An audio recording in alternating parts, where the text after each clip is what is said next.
Hello guys, welcome back to my channel. তো চলে এলাম আরও একটি নতুন ব্লগ ভিডিও নিয়ে। তো গরমে সবাই কেমন আছো বলো। তো আশা করছি সবাই ভালো আছো, আর আমিও খুব ভালো আছি। আর এখন আছি আমার বোনের বাড়িতে। তো আজকে হচ্ছে আমার বোনের বাড়ির লাস্ট অনুষ্ঠান, মানে বোনের বাড়িতে না, বোনের বাড়ির সামনে হচ্ছে আজকে লাস্ট অনুষ্ঠান। আর আজকে আমার বোনের বাড়িতেও লাস্ট থাকা, কালকে সকাল হলে বাড়ি চলে যাব। তো সবাই মিলে চলে এসেছি আজকে অনুষ্ঠান দেখতে। আর এই যে আমার কোলে রয়েছে আমার ছোট, তো আমার পাশে রয়েছে আমার বোন আছে, এই যে আমার বোন। তারপরে ওইদিকে বোনের দুই ননদ আছে, ওই যে বড় ননদ, ছোট ননদ, সাত জামা যে পড়েছে সেটা হচ্ছে ছোট ননদ। তারপরে তার আশেপাশে সবাই রয়েছে। তো সবাই মিলে অনুষ্ঠান দেখতে বসছি। আর আজকে হচ্ছে ডান্স প্রোগ্রাম আছে। আর কেউ কিন্তু ভিডিওটা স্কিপ করবে না, সবাই কিন্তু ভিডিওটা দেখতে থাকো, সেসব অবধি কিন্তু খুবই ইন্টারেস্টিং আছে। আর ওই যে ওখানে হচ্ছে ডান্স গ্রুপ একদম সামনে, মানে কি বলবো, একদম সামনে বসে গেছে অনুষ্ঠান দেখতে। আর আমি সত্যি কথা বলতে বসে অনুষ্ঠান খুব কম দেখি, ইদানিং বসে বসে দেখছি। তো যাই হোক, এখানে অনুষ্ঠান শুরু হয়ে গেছে। আর এই দিকে দেখো বড় বোনকে দেখো, উঠে এবার নাচা শুরু করেছে। এবার সবাই উঠে পড়েছে, মেয়েরা যে উঠে এবার নাচবে। তো যাই হোক, ওদের কিন্তু নাচ দেখতে থাকো, কেউ কিন্তু স্কিপ করবে না।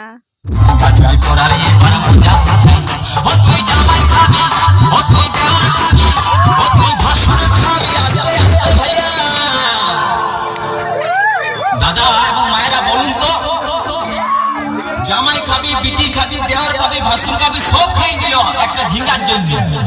তো মায়েরা কেউ বলতে পারবেন কোন গাইতে বাকি রইল? বলুন তো মায়েরা।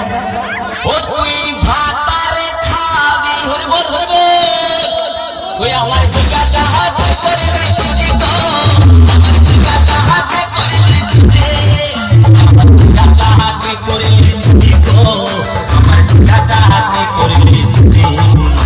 আরে আমি বুড়িলি বংশী কতর খাতি খালকে যাবি, আমার ঝিঙ্গাটা হাতে করলে ছুটি গো, ঝিঙ্গাটা হাতে করলে ছুটি, ওই আমার ঝিঙ্গাটা হাতে করলে ছুটি গো, ঝিঙ্গাটা হাতে করলে ছুটি, ওই আমার ঝিঙ্গাটা হাতে করলে ছুটি গো, ঝিঙ্গাটা হাতে করলে ছুটি।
সবাই তো বহুত নাচলো, আর এইদিকে আমার বোন আর বোনের যা দুজন মিলে নাচছে, আর পাশে শাশুড়িও রয়েছে।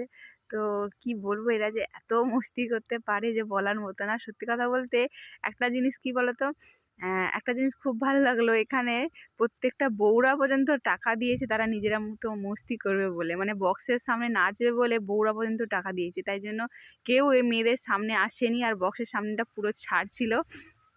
যাই হোক, বাইরের কোনো ছেলে মেয়েরাও আসতে পারেনি। মানে খুব ভালো লাগলো, মানে নিজেদের মস্তি করার জন্য বলছে, আমরা তো আর বাইরে কোথাও মস্তি করি না, তাই জন্য একদম কি বলবো, আমাদের অনুষ্ঠানে আমরা মস্তি করবো না তো কোথায় করবো। তো সেই জন্য তারা টাকা পয়সাও দিয়েছে। বেশ মানে কি বলবো, ব্যাপারটা খুব ভালোই লাগলো আমার কাছে। তো যাই হোক, আমি তো চলে এসেছি একদম উপরে, আর ওইখানে দেখতেই পাচ্ছ যে বেলুন টেলুন টাঙানো ছিল। আমার উদ্দেশ্য ছিল সেইখানে সেই বেলুনগুলো আমাকে ছিঁড়ে আনার। তো যাই হোক, এখানে তো উঠে এসেছিলাম, আর শেষ পর্যায়ে অনুষ্ঠান চলছে। আমি তো অনেকক্ষণ থেকে চলে আসতাম, কিন্তু এদের নাচ দেখতে ব্যস্ত হয়ে গেছি। মানে আমি তো অনুষ্ঠান দেখিনি বলতে গেলে, শুধু এদের নাচের ভিডিও করেছি। তো যাই হোক, আমি কিন্তু ফাইনালি বেলুন কিন্তু তুলে নিয়ে চলেই এসেছি, দেখতেই পাচ্ছ। এই দেখো, এই 3টে বেলুন নিয়েছি, তাও আবার আমার জন্য না, আমার ছোটনের জন্য নিয়ে চলে এসেছি। আর যাই হোক, চলো গাইস, আজকের ভিডিও কিন্তু এখানেই শেষ করছি। দেখা হচ্ছে পরের কোনো ভিডিওতে। ততক্ষণে সবাই ভালো থেকো, সুস্থ থেকো, আর যাওয়ার আগে প্লিজ লাইক কমেন্ট করে যেও। আর চলো, আজকের ভিডিও এখানে শেষ করছি।